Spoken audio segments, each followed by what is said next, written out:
for joining us for our Hip Pain for Runners workshop. We're just going to get right to it. I put these together so that sometimes people, as people write it, they can pick up a few more things and learn a little bit better. So I'm going to go through them and make some points, but I really want to make sure that we leave some nice space at the end to integrate what you will learn about what are the common hip pain issues for runners, and then how that gets in the way or how it relates to running mechanics. And I'm going to be writing a little bit, and then we're going to look at the treadmill, so feel free to turn your chairs as you wish, so you're not like looking like this or like that in the two times. All right, so what's so special about this hip joint? What is so interesting? So the connection of the hip joint is between the femur, and you might need to scoot over a little bit so Dave can see. So we have the femur right over here, and it kind of comes over here, and here's the hip joint. So the connection between, there we go, the femur and the pelvis, which actually comes in right here.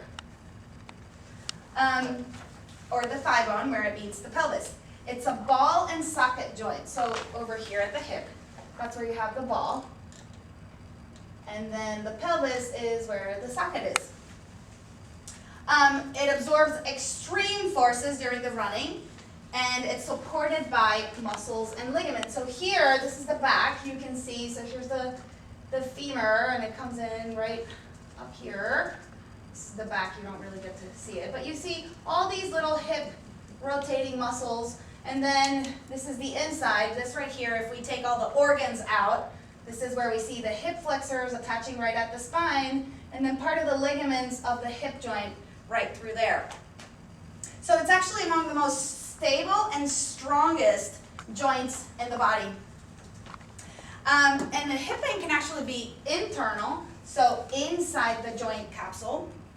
So what is the joint capsule? Is we have all these ligaments that surround that ball part of the femur, and then so it can be internal. If you were to open up the hip joint, you would actually see, so if this is sort of like the ball part, there's a little artery that actually connects from the pelvis here. This is the pelvis, and so the artery comes right through here, and then there's a little bit of labrum that extends from the bone with cartilage covering up the top of the ball part. So you can have pain coming from an internal structures, right, where some of those ligaments can be impinged, the labrum can be impinged, or you can have them be external, where it could be the muscles or the bursa or any of the other outside forces or issues, things happening outside. So that's the basic introduction of the hip joint. And so who's this Jana Bigliani girl talking up here? I'm a physical therapist. I've been a therapist for about 12 years. Before that, I was a strength and conditioning coach. I did strengthening for athletes as young as 8 and professional athletes for speed, agility, power.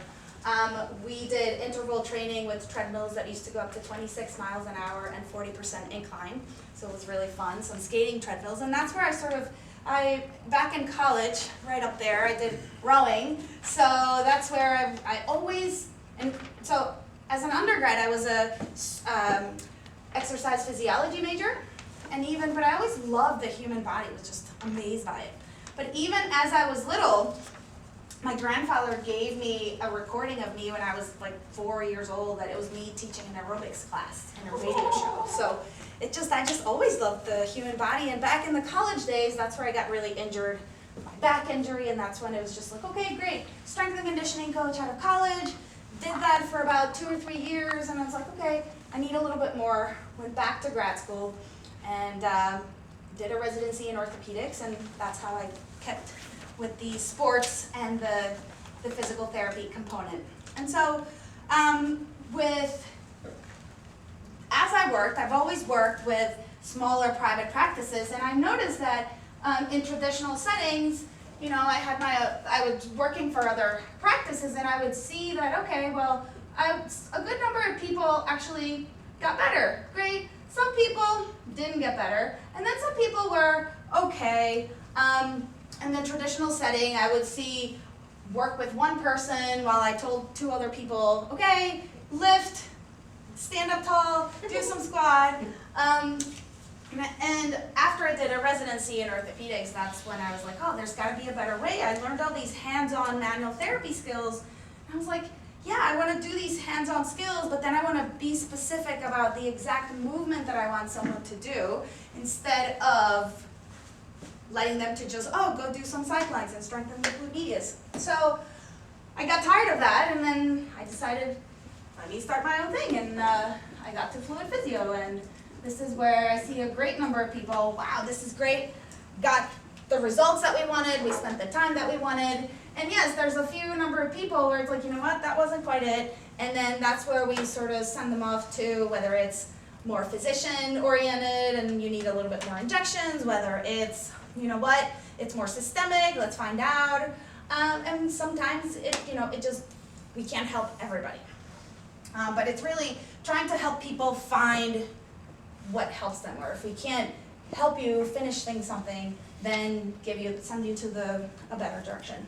And then during my work here, and I was also teaching at Drexel, teaching a strength and conditioning class. I don't remember how we met. I know, it's been so long. You want to know how? Vicky. Oh, that's right. My neighbor / patient. I know, my client. Was Natalie's client, and I was working with her, and then she said, oh my God, you got to meet my coach, and we met. And here's Natalie. And he said, Natalie, come talk at one of my classes at Drexel, and that's how. And then patient-wise, remember? Yeah. It's so long ago. So 3 years ago. Is it 3 years? It feels like a long time. I love her. She's amazing, as you guys know. So my little history is I've been a runner for 23 years, and I went to school, got my degree in psychology. Obviously, did nothing with that. And then I worked at a job at an orthopedic office in New York City, and I was just kind of stuck at that admin level where I'm like, not really feeding my soul. And then a friend of mine, I was training him. I really wasn't. I was just running next to him, and he was doing my workouts. He was like, you really need to do this for a living. And I'm like, okay, I live in Manhattan. How am I supposed to pay the bills? Like, I don't understand how to do this and be an entrepreneur. So long story short, he ended up getting my first client, and I trained her through a couple of marathons, and then it just kind of took off, and now I do running coaching, slight bit of personal training, like fitness-based stuff, and performance coaching for endurance-based athletes.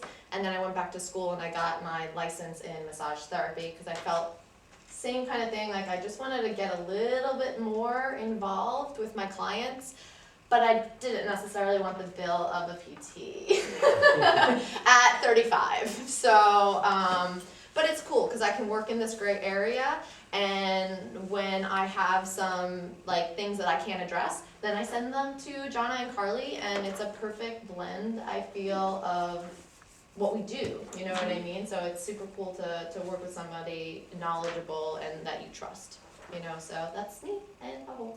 Thanks. Really give every person that team atmosphere. So I work with Pete and a couple of his coaches, also a couple of patients, and so it's that team environment that anybody can have, and anybody that really is looking to stay healthy can have. So that's the other aspect and component of coming together, because whether they're injured or they're doing their work, then we can sort of have that communication open and just really help people reach their goals. So, all right, so let's go. Common causes of hip pain in runners. There obviously are more than just 4. These are just sort of the most common ones after doing the research and what statistically is most common. So the first one is hip bursitis. And what is bursitis? That's actually, the bursa are little cushions of fluid, and that is external pain. So right around the hip, there's a few number of bursa. The more common ones are the trochanteric. So right where you see, let me erase some of my little things. If you see the hip muscles, stay, all right, right under it, there's actually a little bursa, a little cushion of fluid. There's another bursa in the front that cushions the hip flexor right underneath this ligament here. There's another bursa there. There's a couple of other bursas down by the hip right back here. And they can actually, often localized to the outside, right here, or the front of the hip, as I mentioned there. And when those are inflamed for different reasons, the pain can actually radiate down the thigh. So it's not quite, those are tricky because you can push it, ooh, it hurts. If you stretch it, it hurts. If you use those muscles, it hurts. So sometimes it can be difficult to differentiate between a tendon strain or a tendinitis and a bursitis. So how do we treat it? Rest, ice, and or medication, whether it's anti-inflammatories, but ultimately the pain is going to return if you don't address the actual cause. So we're going to talk about causes later on because the causes can be the same in some of these different things. The next are more labral tears. I mentioned that there's a little bit of a cartilage, that's where the femur will actually articulate with the pelvis, and a little bit kind of extending it. If we look at that ball and socket joint, it gives us great mobility, right? At the same time, so it's very similar like the shoulder. It gives us the huge mobility. However, because it has so many ligaments around it, it's very stable. And sometimes, so this is actually going to be internal impingement as a result that the tendons, those ligaments actually come up outside. And there's different directions that the ligaments go. So it's internal inside the hip joint capsule. So causes to the labrum, labral tears cause the labrum to fray. And so over time, for many different reasons, the labrum can fray and cause tear, and very deep in the hip joint or the thigh. A very common complaint is people will say, well, it just really hurts deep inside, and they've done studies that when people turn their hand and they say it's like that C sign, that it's usually internal hip pain.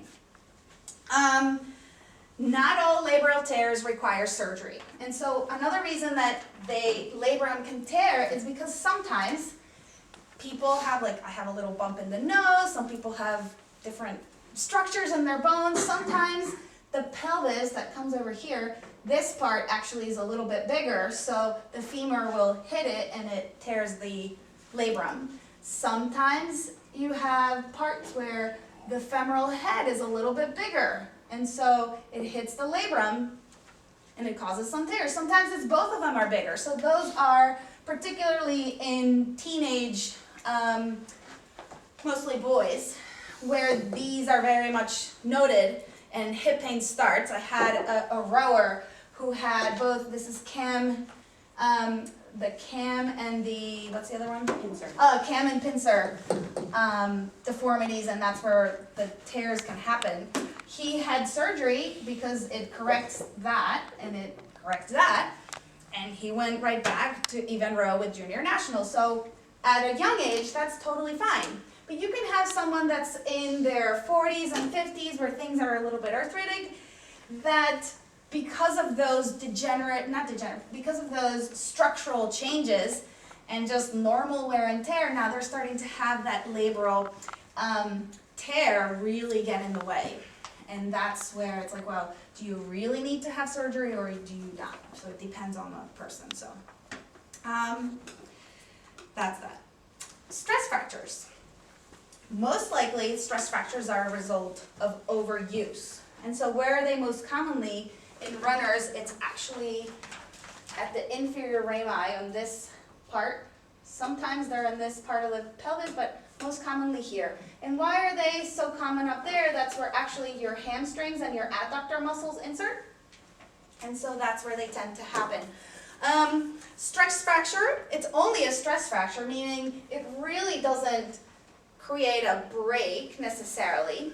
However, it's still a fracture, so you have to let the bone heal. And lastly, it's piriformis syndrome. So why is it a syndrome? It's because it could be caused by many things. the piriformis muscle, it's right under here. It attaches right here. So it attaches on the inside, so we can see it actually over here. Actually, it's on the outside. This is the pelvic floor, but I thought I could see it, but not there. So it inserts from the inside of the sacrum, this is the sacrum, to the outside of the hip. It's external hip pain, posterior hip pain, and it radiates to the buttock, but it can also radiate to the back of the thigh. And so the reason why the piriformis syndrome is there is we also have the sciatic nerve. There's a little hole actually here where this is the red, I can't see the red, jeez. The sciatic nerve comes right outside of here, and then it's a pretty thick nerve. And so if the piriformis is overworking, particularly because maybe we have the glute medius over here, minimus and medius over here, and if those glute muscles are weak, the piriformis wants to try to overtake that. And is that why the sciatic nerve is getting irritated? Is it just because the piriformis is overworking and tight and is just referring some pain like that? Could be. Some people, I forget the exact percentage, but it's in a number of people, the sciatic nerve actually pierces through the piriformis, so some of that could be completely your parents' fault. Yeah. So the piriformis is a tiny small muscle that runs over the sciatic nerve and could cause a big pain in the butt, literally. So those are a few of the issues. And so why do you end up having some of those issues? We're going to talk about it. How about, can you guys, if you guys, anybody that wants to share a little bit about what they're dealing with, or hip issues, or anything like that, that we can address specifically? David, get That up. I might not have. The guy on the I spot. guess on Sunday, I mean, on Saturday when I was running, I had pain on the outer hip. But the pain, when I would train, I would just slow down and let it go, and the pain would go away. But this being a race, Close to the PR, you said? yes, I wanted the PR, and I pushed forward. I don't know if it had to do with the weather, but I do stretch a lot since the IT band issues. I do 30 minutes because some blonde hair coach told me to do that, and I listened to her. So, but with that said, yes. One of the things he said to me, it didn't make sense. He said hydration. He goes, "Did you hydrate enough?" He thought that's what was leading to this, and I disagree with that because once again, listening to my coach, I drink 2 bottles of water before a race, no matter how big or small it is. But with that said, the pain here went there, and then as I pushed forward a half mile away, it's just shot down here, and that's why. I said, when I went into medical tent, he had said to me, "Oh, it's just a hamstring, just ice it," and that was it. And that's all I kind of got out of them. And I went to go get a stretch, and they didn't work on me. So when I pushed forward like this, as he said, that's when the pain was just really obnoxious, and trying to run from there to there was impossible. I said, if I run on this, something bad could happen, something worse could happen. I don't know if it's a hamstring, maybe it is. I mean, it could be. Definitely have 3 hamstrings in there. There's just 3 hamstring muscles.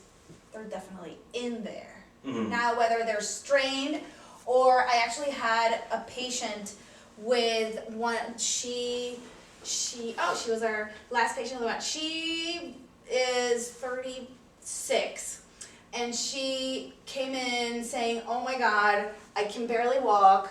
The doctor in the emergency room and the orthopedist both said that it was a hamstring strain, but I can't straighten it, and it was just a huge, giant, awful, the biggest disc herniation I've ever seen, because I was like, I did the exam, I'm like, this is not, she couldn't extend it because the sciatic nerve also gets stretched right through there, and so you couldn't straighten it, and everything was in spasm, and I was like, this is not a hamstring, are they crazy, really? Yeah.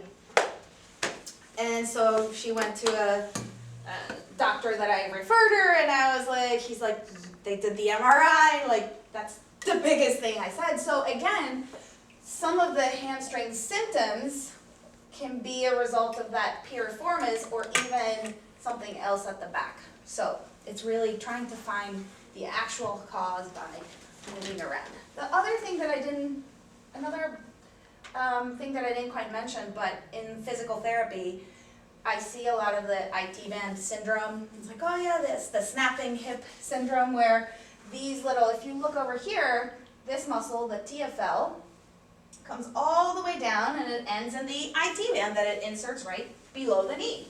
And so what happens is when people tend to run with the front of their hips and not really use their glutes to generate the power to propel themselves, is these tend to overwork, and then you can end up with inflammation of that tendon over that trochanteric bursa and get some bursitis.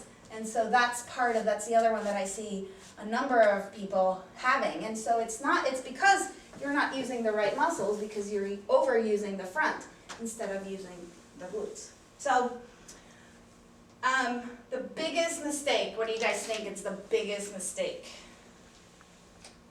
that hip pain sufferers make?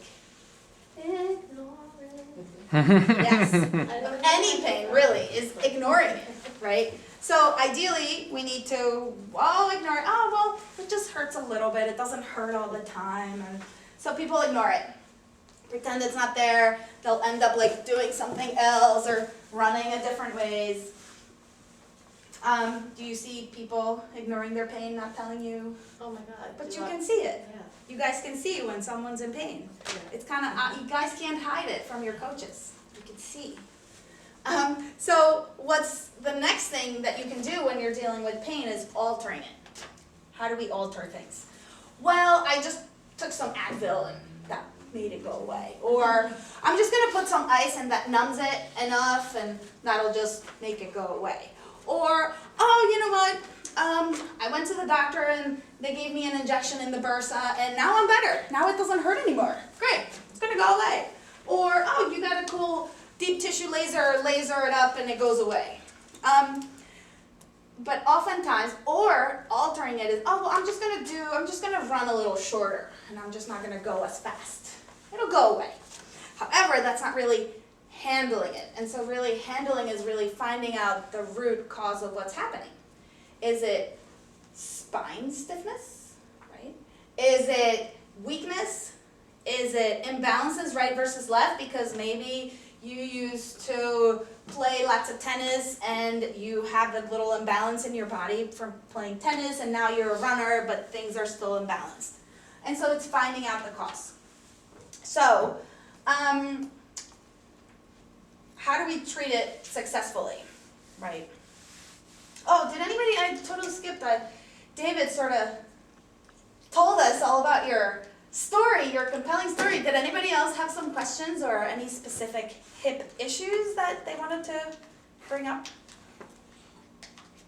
Not necessarily. With running, we'll come back to that. So how do we treat hip pain successfully? Is we identify the source. So where is it coming from? So whether it's in running, whether it's you talking with your coach, oh, it hurts at this point of my squat. Or whether it's, okay, going to a doctor where they move you around and poke, oh yeah, that's tight, it's a hamstring. Or checking it out with your friendly neighborhood physical therapist where they'll actually move things around and find out what's going on. But really, it's just to identify those imbalances. And oftentimes is in strength, flexibility, which is different than joint mobility. You can have, remember the hip joint capsule? You can have a really stiff joint capsule, but you could be super flexible and lots of length in the muscles. So joint flexibility and muscle length or muscle flexibility are two separate things. You can have tons of great joint mobility, but you could barely touch and reach your toes because your muscle length doesn't allow you. So you can stretch, or it could be the opposite. You can have tons of flexibility, but then your hip joint might be really stiff to where it pushes forward and it impinges internally or externally.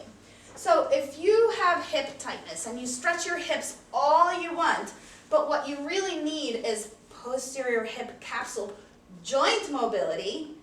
Unless you do something specific for it, you can stretch your hamstrings and your glutes all you want, but it might not necessarily address the hip joint capsule length. So finding those imbalances. The other thing about hip joint pain is imbalances in core strength, right? So you can have someone be really good, since I have the balls right over here. One of the easy ways that I like to check for quick imbalances, especially in athletes, is 'cause it's really strong. If you put them over the ball and have them lift one arm and one leg, how does that compare to the other side? Are they leaning and falling over? Because you can have, or, that's one way, you can also have someone, I can say, oh, let's see if your hip is strong and check your glute medius strength. Oh, actually, would you like to come up, David, since you're, or anybody else that wants to Yeah, be a person? I'm shy. You're shy. I can't imagine you be shy. Let's go, dude. You gotta do it. I was gonna say Sajid is strong because he knows my tricks. Yeah, Laura probably. it looks like David is getting. He's getting prepared. He got So- coached up. Yeah. So there's a difference, finding those imbalances. Are they imbalances in strength or in motor control or in flexibility? So David, is it all right if you can lie on your side? It doesn't, let's face everybody over there. Like this? Yeah, just on your side. Big like There bear. we go. There we go. So we're gonna check your hip strength, and this is on the painful side, right? No, No major issues that, no, everything, the IT band, everything that gives me issues, oh, it's right? everything is on the other side. All right, can you lift this leg up towards the ceiling? That. More? That's good, you can come down. Oh my god. So just by having you move, David, I can see that you lift with the front of your hip, right? Mhm. So all these, so I can already anticipate that your other side, you're probably lifting the same way, using the front or that little TFL muscle here that goes into the IT band, and somebody has IT band stuff? I do. Yeah, so what happens is, can you bring this leg down, please? Now, can you stay on your side? Can you bring this leg up and back towards me? This one? This one, yeah. Bring it that way. Not kicking me. Oh. No. The whole leg up and back towards me. Up, high, Yeah, Yeah, and then then- back towards me. That's like, what? I don't even know how to do that, right? Good, relax. So what happens, let it come down. What happens if I hold you here? Mhm. Can you keep it here? Yeah, Oh, maybe. That's tough, isn't it? yeah, a little. And I'm still not feeling a lot of glute medius activity, which is what I want him to use. And then come down. Can you bring that leg exactly the same way where we just had it? Good. Still using a lot of anterior hip instead of really using those glutes. The other thing that I see is, David, what are you doing with your, what happens if you move your hand? Like I'm totally stabilizing. And then come down. Can you bring your hand onto your side? There you go, just sort of let it relax here. There you go. Let me see you lift that leg up and back towards me. Good, front of the hip. And it's almost like, I don't even know if your brain can kind of like identify the right move. Can you hold it here? Yeah. Okay, don't let me move. So the glute medius could use a little strength, but part of it is, good, relax David, thank you. Part of it is sort of telling your body that you want them to use the glute muscles, Mhm. the glute medius in particular we're talking about, instead of the front. So that's part of it. Can you roll on your back for me, please? So, yes, I was going to say the other back. All right. So the other part, and moving on to the next part, is, okay, identify the imbalances. Would you like a pillow? That would be so much nicer, wouldn't it? All right. So imbalances, I didn't do the other side, but it would be comparing to the other side. What is his, does he lean forward with that? If that's painful, does he sort of do something else? I don't know. I didn't check it. And then once we know those imbalances, is doing some manual therapy. So I'm just going to look. We know that the hip is actually not too weak, but it just has a little bit of issues with knowing that it's supposed to use the glute medius and not the anterior or the TFL. So it's finding out, oh, he stretches, Yeah. good job. She knows that. Can you let your knee bend? There you go. That one could use a little more flexibility. It's finding out, where do you feel this, David? Do you feel it in the back of your thigh? If I would Or be you feel it in here? right here, it would be Uh-huh. more. So if I just bring the leg up here, I shouldn't be feeling any pinchiness in the front, right? So let's find out. A little tight. If we have tightness in the posterior hip joint capsule, that can kind of jam that femoral head forward and impinge right through here, right? So first of all, it's hard. I can't even get the leg over there. Do you feel that in Yeah, here? right here. And here. Yeah. So let's see how you hip joint. So muscle length, it's a little short back there. The hamstring is nice and long. So if we come over here and I come here, I'm looking for, oh, your hip joint's a little stiff. Where do you feel this, David? Like- Right in here? Yeah. Perfect. That's where we want to feel it. So it's me putting pressure through the femur to stretch the posterior joint capsule or those ligaments in the back. And then see if we can then create a little bit more space within that joint capsule that can help your hips move a little better. So that when you stretch your hip joint, you don't get pinchiness right here. And then it's teach you some hip joint posterior quadruped leaning kind of things to stretch that. Michael is really good at that Yeah. when he does it.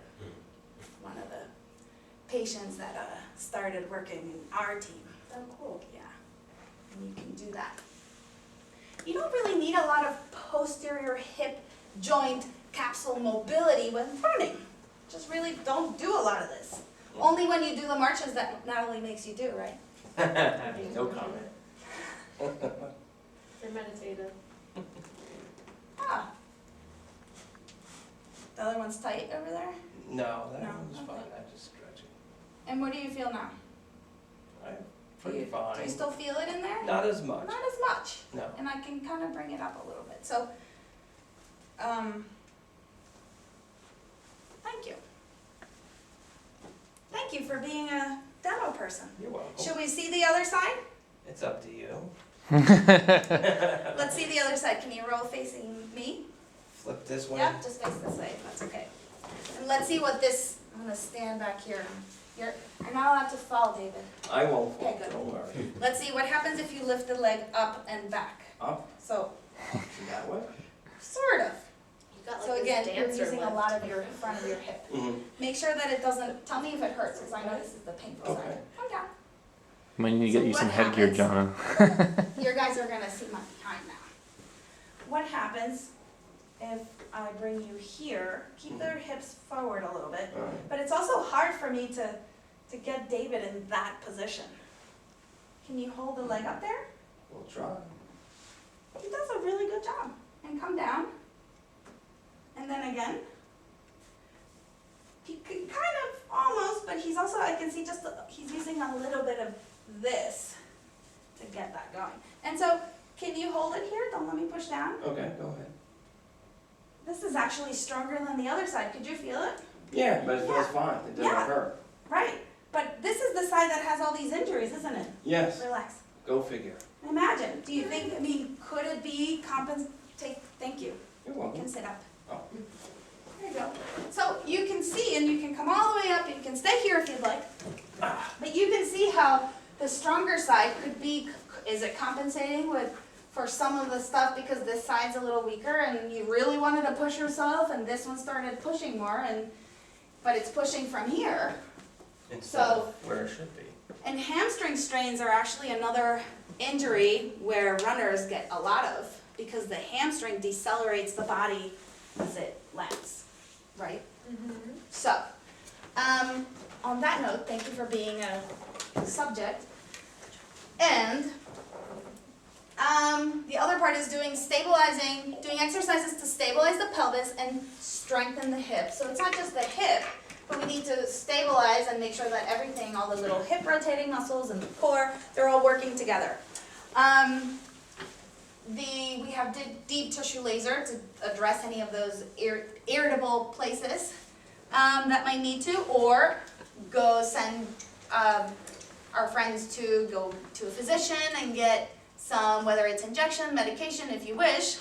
And then faulty running mechanics, that's the other part. If you are serious about your running, getting evaluated to look at your running mechanics would be ideal. And now it's your turn. Tell us how your running mechanics deal with some of these issues. So, all right, I guess I'll take the floor. So basically as a coach, I started looking at people's mechanics a little bit more, I guess diligently, because I wasn't doing it initially, I was just doing the coaching aspect of it. And then I started to notice, I was like, people are coming to me because they're in pain and they're getting injured from their running. Okay, so I have to take this as like more of a holistic approach. So when you're running, maybe I'll take my sweatshirt off so that I feel comfortable in my gear. Like Jonna was saying, when you run, your hamstring is partly decelerating. However, a lot of runners, what I've seen, is they tend to overstride and they strike and they basically extend their knee and they land outside of what we call our center of gravity or center of mass, right? So if you're landing out there and your hamstring is decelerating, you're basically not absorbing as much elastic energy as you possibly could if it was closer to your center of gravity, okay? And then it causes more strain going up your kinetic chain, right? So there are a couple components that I look at. I'm not as hands-on per se with my analysis because I'm only a personal trainer.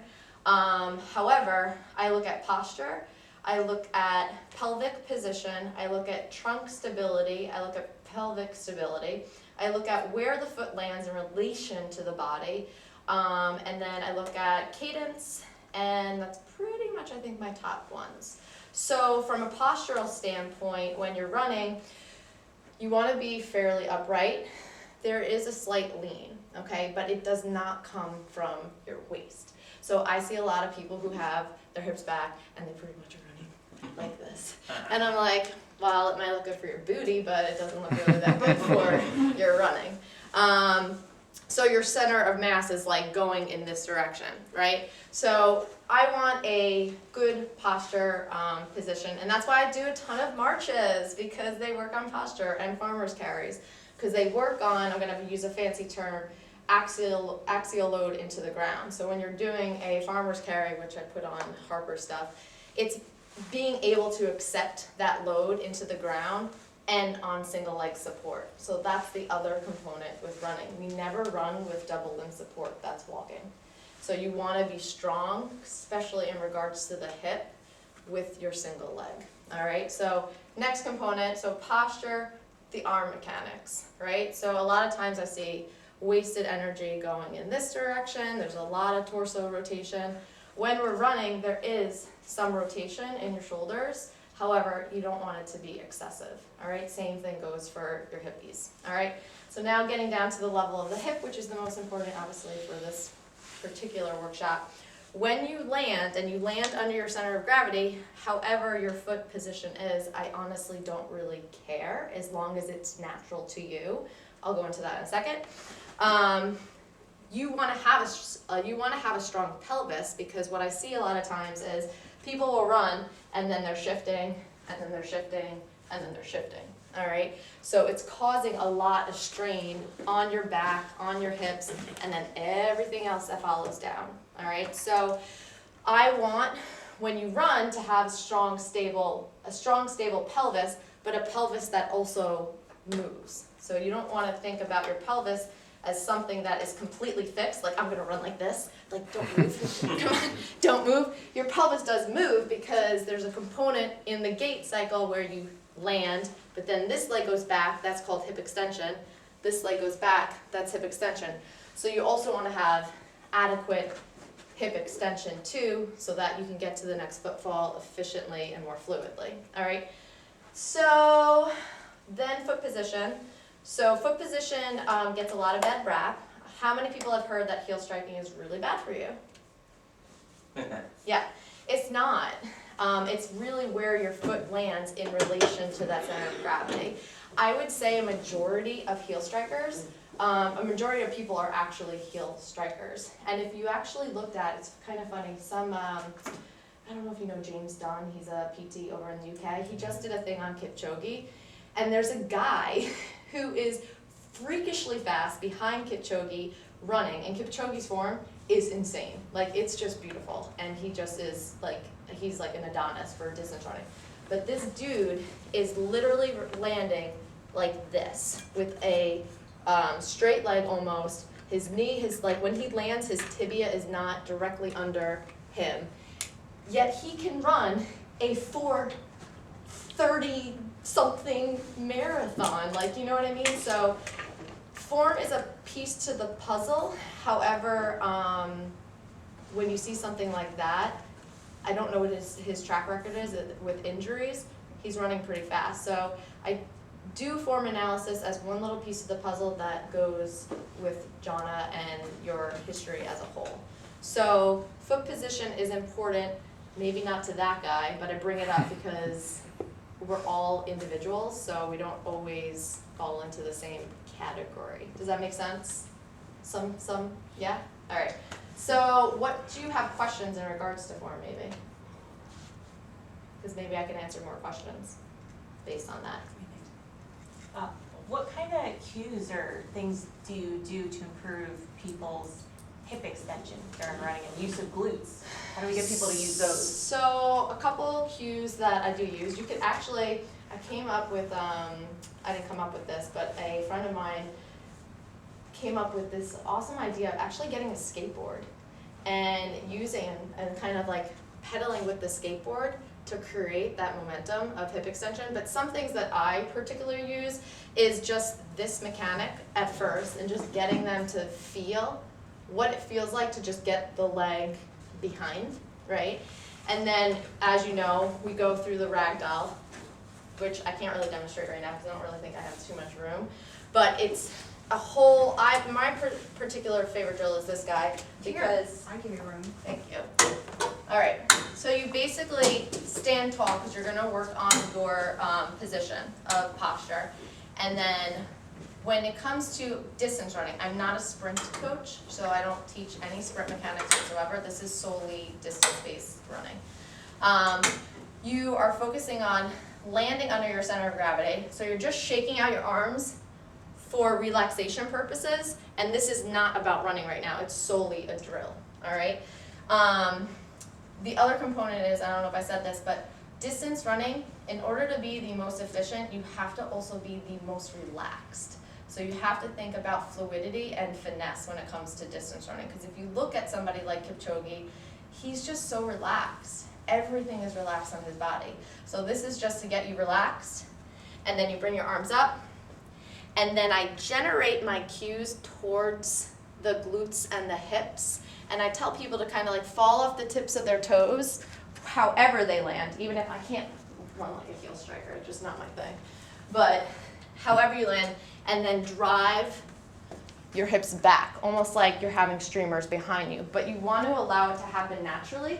You don't want to actually engage your hamstring to kick up like this, because that's what you get a lot of times when I start my cueing process. So like Jonna said, with David, it's getting that nervous system to also click on so that you can get connected to that particular like cue, you know what I mean? So like that kind of stuff. And then I'll do drills that are more neuromuscular. Like I like my glute bridge, which is with the straight leg raise, which is this guy. So you just squeeze up, and that's working on, I did it through my low back, I didn't probably saw that. And working on hip extension and just unilateral glute strength on that one.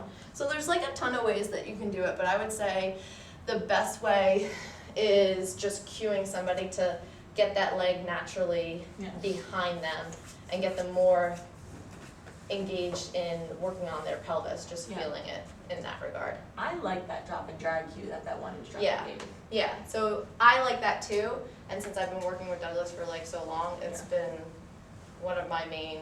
I know some people Go-to. feel like it's maybe like your foot's dragging, but I mean, when you're on a Yeah. skateboard, you are kind of, I don't know, Yeah. so I like it. Yeah, but a lot of times I notice, and Suja, you could probably talk about this, is that when I tell people, like, just kind of get that leg behind them, they tend to kick up because they Yeah. want to engage that hamstring, and I don't want anybody to engage that. It has to be this natural process.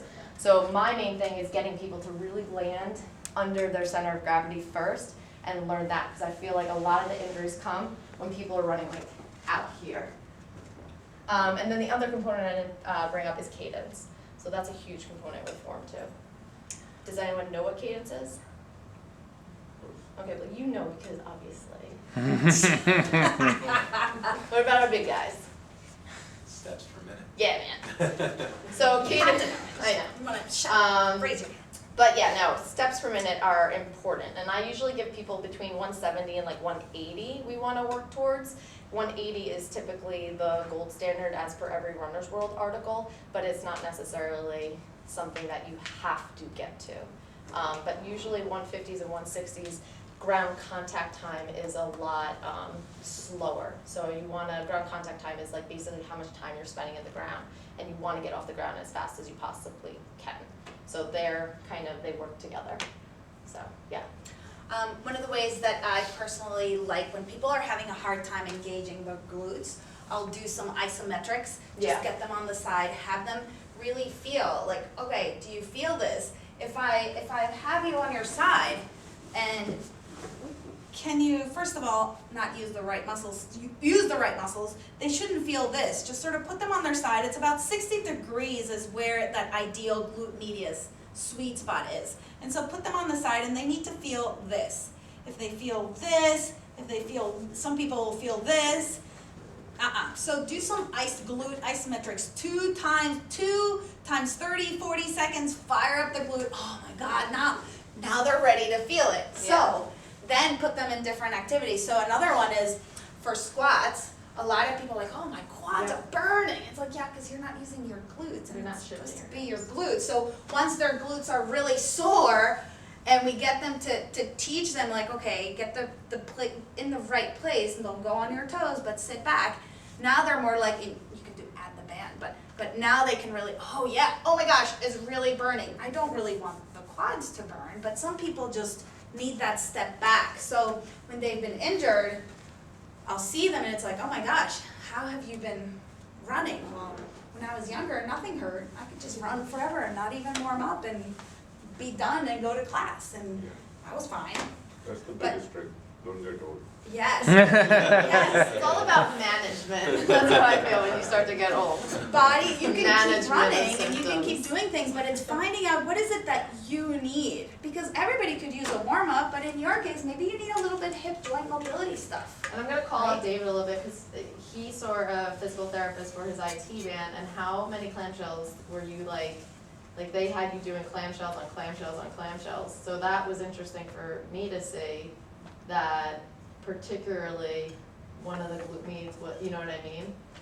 You I can don't- be really I strong, don't but get if you don't know clamshells, to engage those right muscles, but your clamshells are super strong. Yeah. It's like, yeah. But if I run and I'm still, I'm not really using my glutes, well, Yeah. it's a different problem. Strength is not necessarily the problem. Inflammation of the tendons is not really the problem. It just sort of something, now here's a hamstring strain that maybe it's because you were doing a lot because you were getting that PR and you were doing some of the, I you know. think it's like, what their opinion was, and I'm sure you would say, it's a hip flexor, you know, hips need to be stronger. Yeah. And I think you taught me that when we started training, I remember the first 2 or 3 sessions we went, it was very little running. It was always strength training and kettlebells and planks and other stuff. And I said to you at one point, I said, well, when are we going to get into running?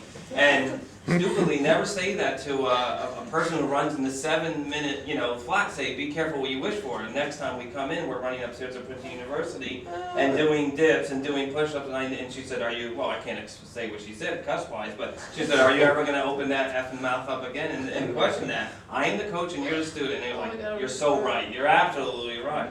But truth be told, that's kind of how, for me, getting to that process Yeah. and working on hip flexors. I know, maybe it's stubborn of me, of course, and she knows that, but it has to relate to that, in Yeah. my opinion. Doing planks, and she knows I Right. can't stand planks. Planks, I know will strengthen it, and there's other things obviously, but like, I always thought running was running.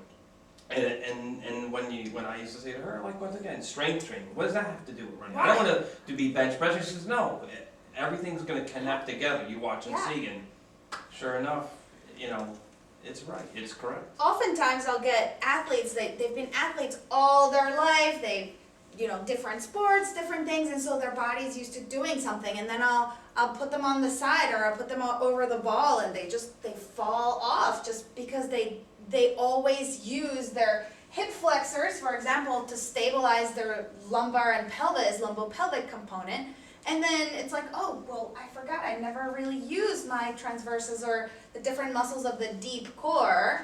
Those of you that have been with us know all about the deep core and how important they are, because we don't really, if your deep core isn't working, you could be working on, running is a single leg stuff, and you do need some movement. But if every time you take a step, those little hip rotators and blue medias aren't working together with the opposite side or the core, now you have obliques that go internal obliques, external obliques, and the transverses, which are you can kind of see in here, not just the big six-pack that people see. Those are part of the deep core. And so if they're not working, your body's going to do all sorts of things that's going to cause either hip pain, knee pain, all kinds of stuff. And so when I see those athletes and they can't really stand in one leg because they drop, or standing one leg and not let their hips roll in that then cause them knee pain, it's almost like, okay, you have to step back and really, can you even engage those muscles? Can you engage your deep core and not hold your breath and not do that? Because if you're doing an activity like this, how are you doing that? How come you get to do this complex land on one leg and jump on the other when you can't even just sit there and engage the right muscles and even just stand in one leg? So one thing leads to the other, and I think that's where we can sort of work together in that. So Exactly. and then the last part is, it's yes, the right mechanics, but then properly train within a program that's appropriate for your age and your level, not just your chronological age, but your training age. Someone that comes to see Natalie and they're 45 and they just started running 2 years ago is going to be totally different than somebody that's 45 and they used to run cross country in high school and they're just, finishing, their kids are now in school and they want to train again. It's just a different training age than chronological And age. also, to piggyback on that, it's also your injury history. So I think, strength is a huge component, running form is a component, but like the training plan itself is probably the biggest component. How many days a week do you think, like I'm a 1:04 10-miler and I run like a 1:25 half, so that's about like 6:30 mile pace for those distances. How many days a week do you think I run? Dose. Okay, what do you think? Good guess. Yeah, I miss it. In a training, like, are Like you just training in for 7 days a week. just Like say I'm training for a race. for a race? Training for a race, not running next to your athletes. No, I bike next to everybody. Okay, now. that's not. David and I have worked together in like a long time. I used to run next to him. Yes. So like I have 2 people preparing for a marathon. I got one 3 weeks out, I got one about 6 weeks out. Okay. Both came to me, pain, blah, blah, blah.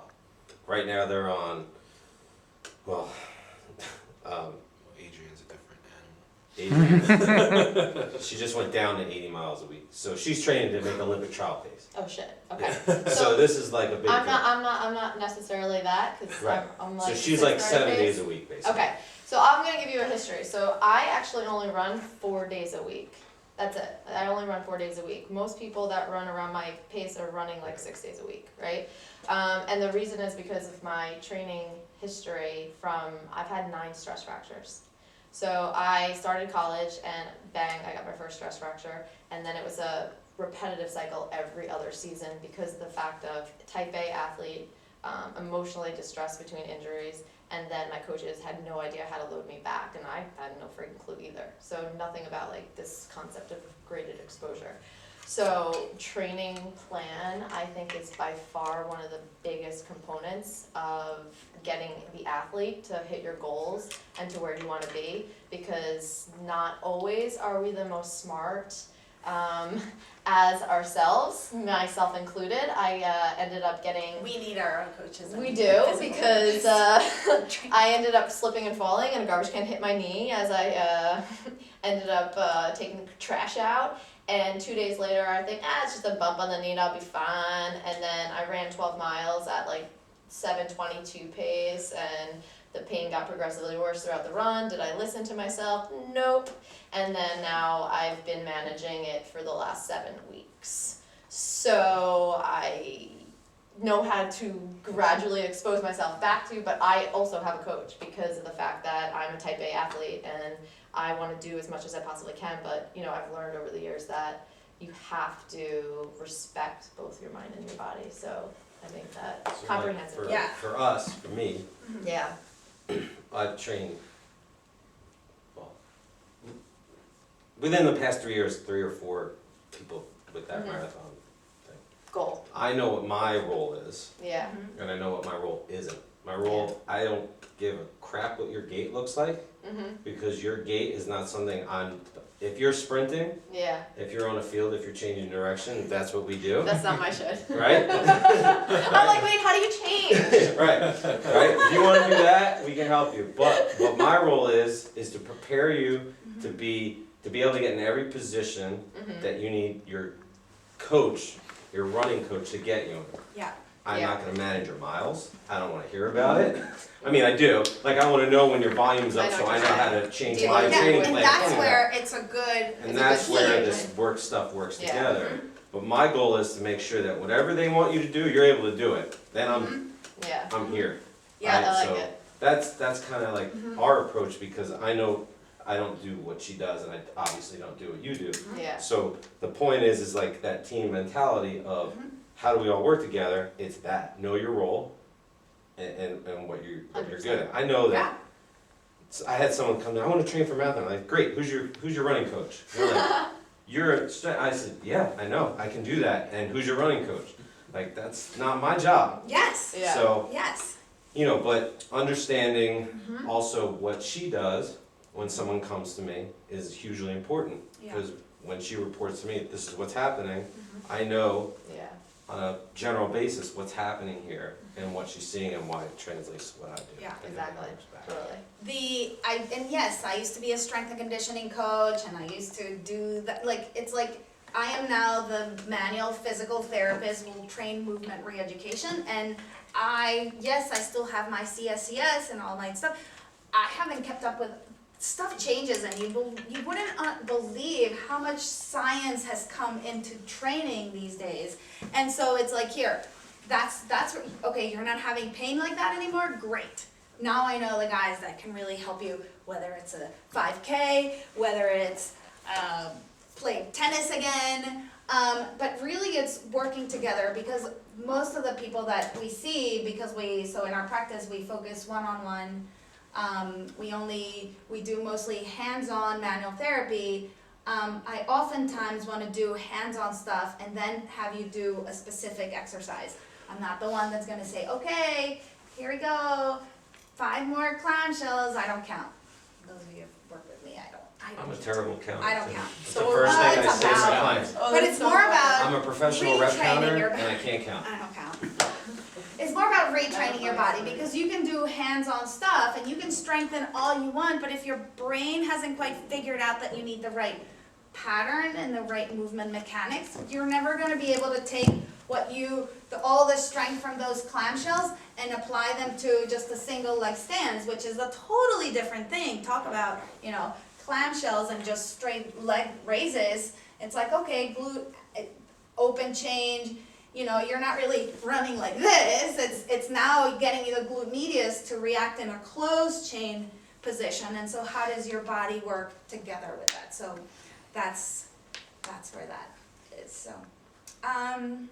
So we finished the form. So the other part is, and the biggest point with this is just, if you're having issues, stop ignoring them and just sort of address them to find the cause, because otherwise the little, oh, well, I'm just not gonna do that, I'm just going to do push-ups here because it hurts to do them here, for example, isn't going to address it. So one of the things that we do here and is we always do, we do a screen. We do a free 30-minute screen for just about anyone that comes in the door, simply because when someone calls and say, oh, well, my hamstring hurts, so I need physical therapy, they told me I had a strain, and just a total example, David, just because you're new here today.